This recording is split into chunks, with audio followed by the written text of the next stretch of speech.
They gave us a few days' rest and we started again. We were heading for St. Malo.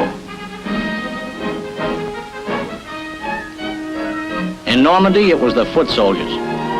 They did most of the work. Now it was up to the artillery. The division's objective was St. Malo and Dinard. Our job was to knock out the fortified lines that stood in its way. Chateauneuf was the first town.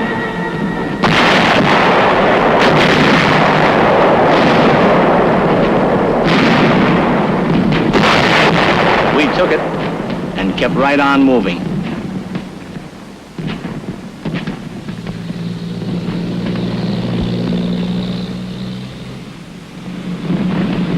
While our troops were still moving through Chateauneuf to fan out across the peninsula, we were already hitting the next fortified line. We flattened it and kept on moving. It took us 3 days to reach the outskirts of St. Malo. By that time, the Air Force was already pounding the citadel. We set up our guns and pitched in. The next day, our troops started moving into the city.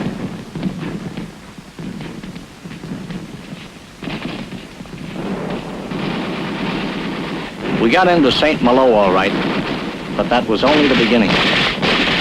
There were still plenty of Germans in St. Malo, and they had orders to hold it.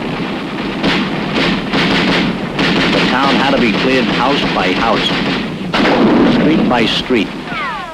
It took us almost a week.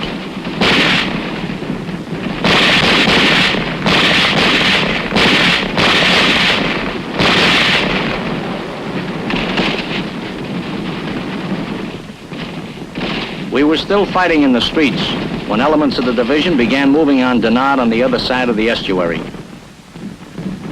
Our patrols were already in the city. They cleared the way. Dinard put us within striking distance of the citadel. Most of St. Malo was ours, but the citadel still held out. The old medieval fortress with its thick walls had resisted repeated aerial attacks and the constant shelling of our biggest guns. The situation called for desperate measures. We fired into the apertures of the fortress. That did it. With St. Malo and Dinard out of the way, we began working on the island of Sezambre. Only our big guns could reach that heavily fortified little island. The Air Force joined in.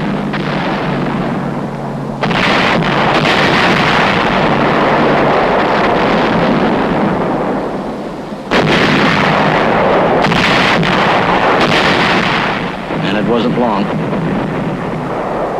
General Macon himself went out to accept the surrender.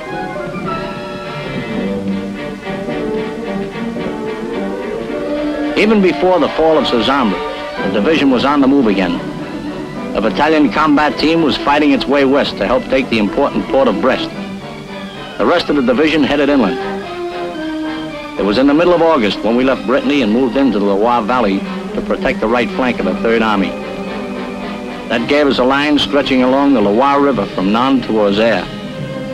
That's quite a stretch, for a division anyway. In the signal company, we had about 800 miles of open wire to maintain. We had so many circuits, we had trouble keeping track of them. You see, the area the division had to watch reached from Brittany to the middle of France. That's close to 300 miles.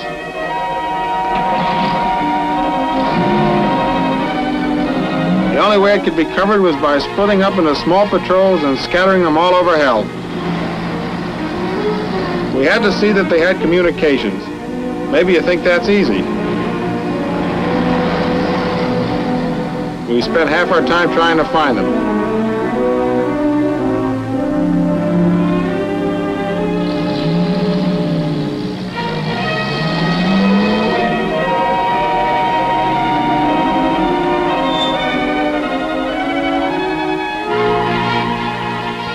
Our motor messengers got a workout. They were making 80-mile runs 2 or 3 times a day. What we really needed for the job were L5s. We had a few, but we could have used a fleet of them.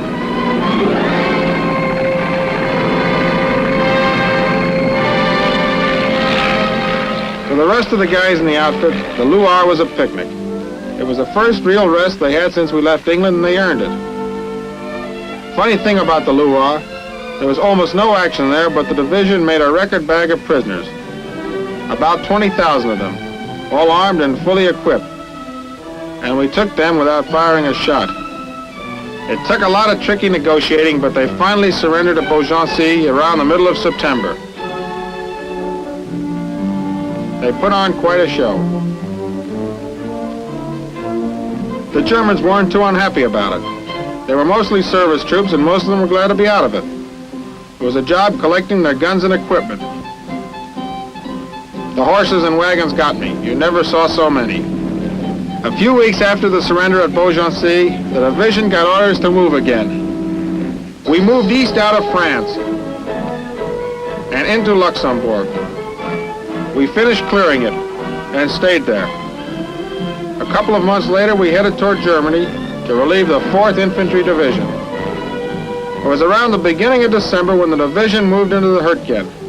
Most of our guys had never even heard of the place. I was with the engineers of the 83rd. We were moving slow. Guess we were kind of nervous.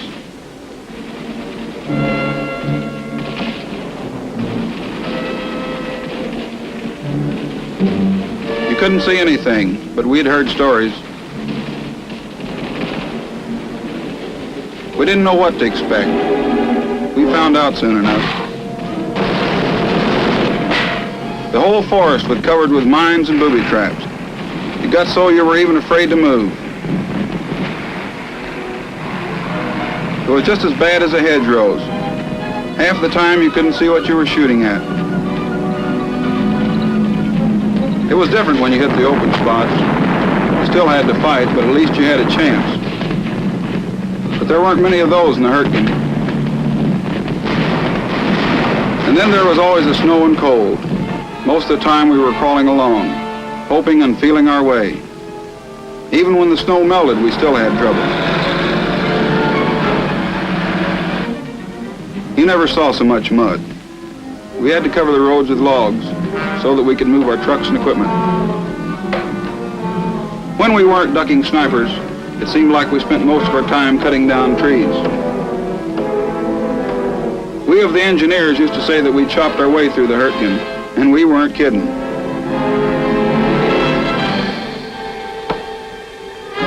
If we weren't cutting down trees for roads, we were building shelters and CPs. When we first came into the Hurtgen, it was early December.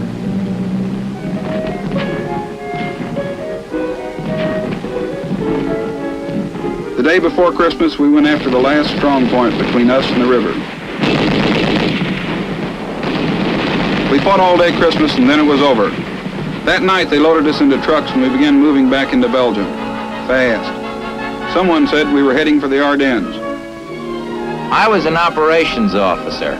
According to the books, it couldn't be done, and the Germans certainly didn't think we could do it. But we did. 24 hours after leaving the Ruhr, elements of the division were in the Ardennes and had made contact with the Germans.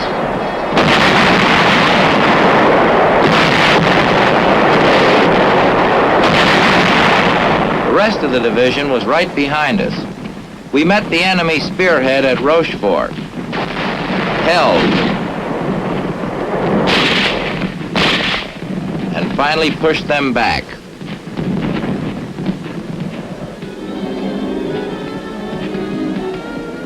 In the Ardennes, we were fighting two battles, one against the Germans, the other against the weather. It's hard to say which was the worst. We had just as many casualties from the cold and snow. Certainly it gave us more trouble. It stalled our armored units, disrupted supply and communications, and froze our weapons. There was little we could do to fight it.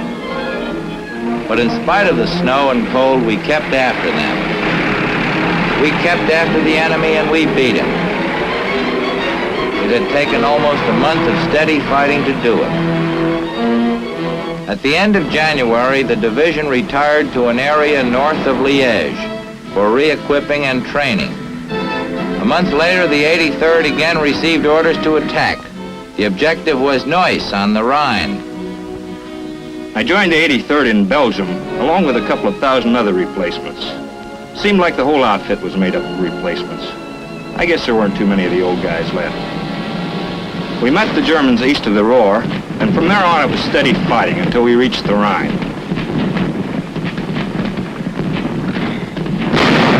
Maybe it wasn't anything like the hedgerow or the Hurtgen, but it was plenty hot enough for me.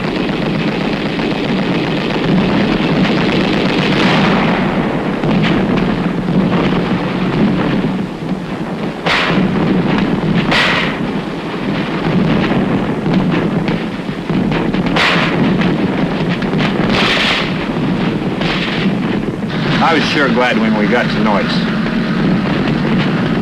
We were all set to cross the Rhine and keep going. We didn't have a chance. The Germans blew up the bridges in our faces. Instead, we pulled back into Holland. I guess it was around the end of March when we packed up and started for the Rhine again. We headed at Wesel. This time we crossed.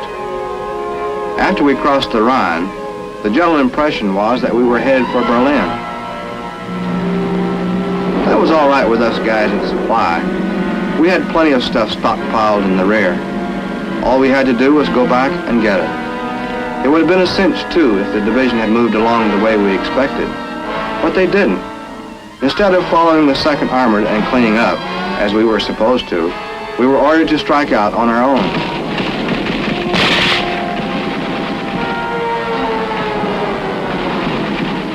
It wasn't so bad at first. We'd bring up a load of supplies, pick up a load of prisoners, and go back. But when they started rolling, that's when we had trouble keeping up with them. We had to do 2 miles for every mile they gained, one up and one back.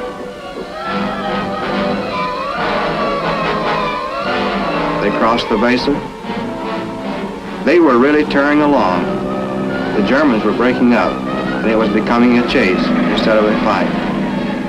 By now, the division was using anything that moved to carry troops. That's when everyone began calling us the ragtag circus. We looked it.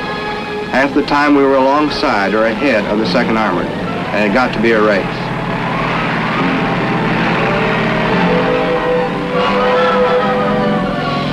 We were making supply runs of 200 miles and better.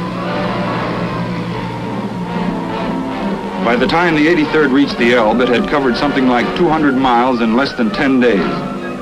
We crossed the Elbe in assault boats and set up a bridgehead on the other side. While we were fighting to hold it, our engineers got a bridge across.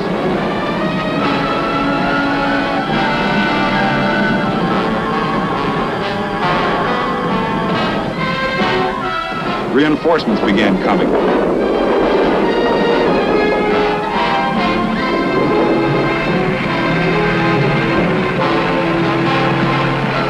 We held. Even pushed ahead. We got as far as Zerbst. Then they told us to stop. And we stopped. It was tough. Berlin was only 40 miles away. It took a year to come over 2,500 miles across Europe. We could have gone on, but the 83rd had done its job. 4 days later, the European war ended.